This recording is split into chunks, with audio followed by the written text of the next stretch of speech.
Welcome back to the news at 10. Let's join Charles Zaruka for sports news.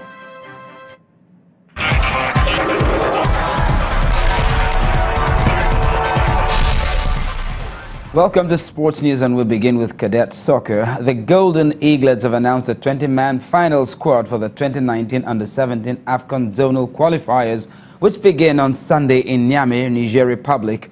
Head coach Manu Garba has named 3 goalkeepers, 6 defenders, 8 midfielders and 3 strikers. The Golden Eaglets will begin their campaign in Niger on Monday, September the 3rd against Burkina Faso. Benin Republic and Côte d'Ivoire are the other teams in the group, while hosts Niger, Togo and Ghana are in Group A. The overall winners of these series will advance to the tournament proper in Tanzania next year. And in other senior internationals, former Super Eagles goalkeeper Vincent Enyama has left LOSC Lille by mutual consent. In a brief statement on the club's website, the club confirmed that the 36-year-old's contract had been terminated by mutual consent after 7 years. Enyama joined the club from Hapoel Tel Aviv in 2011, but hasn't featured for the side since April 2017 owing to prolonged injury. He played 164 games for Lille and came close to breaking Gaëtan Ouard's record for consecutive Ligue 1 minutes without conceding in the 2013-2014 season. And in club soccer, Arsenal will play Sporting Lisbon in the group stage of the Europa League. Unai Emery's side have been drawn in Group E of this season's competition with the Portuguese club Karabag of Azerbaijan and Ukrainian side Vorskla. Chelsea, who won the competition in 2012-2013, are in Group L with Greek side PAOK Salonika, Bate Borisov of Belarus and Hungarian outfit Vidi. The final of this season's Europa League takes place in Baku, the capital of Azerbaijan, on May the 29th. Meanwhile, Europe's football governing body UEFA is set to wait until next season before introducing video assistant referees (VAR) in the Champions League. UEFA President Alexander Ceferin said they're still not ruling out having it in this season's final. The VAR has also been introduced in Spain's La Liga and Ligue 1 in France this season, with those leagues following on from the German Bundesliga and Serie A in Italy. Ceferin said, after the Super Cup, which is due to be played in Istanbul on August the 14th, 2019, the VAR will then be introduced from the Champions League playoff later the same month. Now to tennis. Defending champion Sloane Stephens has beaten 2-time Grand Slam champion Victoria Azarenka 6-3, 6-4 to reach the 4th round of the US Open in New York. The American broke twice in the first set and 3 times in the second at the Arthur Ashe Stadium. The 25-year-old will face Belgian Elise Mertens in the next round. And that's game, set and match on Sports News. Amarachi will be back with the news at 10 from the rest.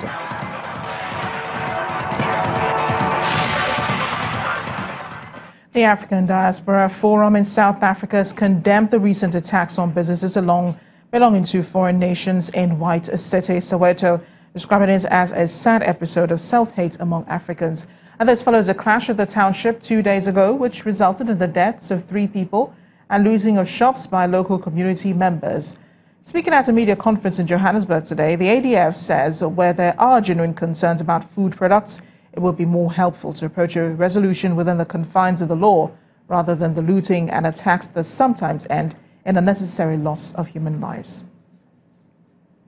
The US and Canada have ended their last day of talks on a possible agreement to a new NAFTA deal without a deal. US officials say they would meet their Canadian counterparts again next week in an effort to reach agreement. For now, the US plans to move forward with the deal with Mexico on terms reached earlier in the week. It's not clear now what that means for the trilateral agreement, which governs more than $1 trillion in trade. Family, friends and colleagues today attended the funeral of the late Queen of Soul, Aretha Franklin. Civil rights leaders Jesse Jackson and Al Sharpton were on stage to honor Franklin's contributions to the 1960s civil rights movement. Former U.S. President Bill Clinton entered the church with his wife Hillary to loud applause and stood quietly by Franklin's open casket before the service started. Her body was dressed in a golden sequined outfit. The 76-year-old died on August 16th at the age of 76 in a home in Detroit from pancreatic cancer. The city has treated her death as the passing of royalty, with Franklin's body laying in repose in the Charles H. Wright Museum of African American History's Grand Rotunda for 2 days of public visitation earlier this week.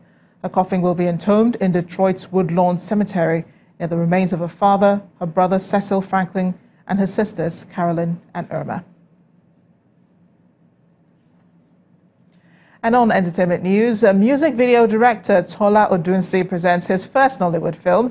Mayowa Gundele has details and other entertainment stories. Many thanks. Here are top stories on showbiz. Conscious entertainer Gaze Baba has announced plans to take his Light Out concert to the next level by staging a citywide concert aimed at teenagers in schools across Lagos State. The Awal Tusho Kruna is supported by personalities and organizations concerned about the quality and nature of music young music lovers are exposed to in the country, and have decided to take action by using entertainment as a tool to address social issues. Music video director turned filmmaker Tola Odunsi pitches his tent in Nollywood as he presents his debut feature movie From Lagos with Love for screening in Lagos, southwest Nigeria.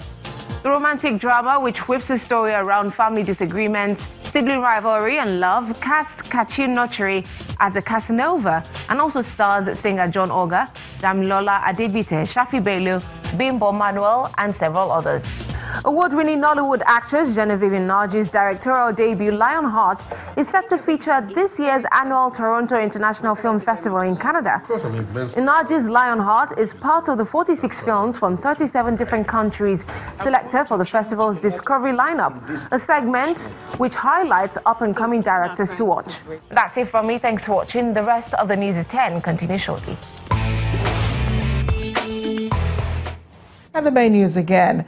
Nigeria and Germany today signed agreements to boost trade relations between both countries when President Muhammadu Buhari hosted German Chancellor Angela Merkel in Abuja. Also today, President Buhari offered assurances of his administration's commitment to upholding the sanctity of the rule of law in the governance of the country. And fans, friends and family members today paid final tributes to the Queen of Soul, Aretha Franklin, in Detroit, United States. That's news at 10 tonight. Thank you for watching. I am Amarachi Ubani. Good night.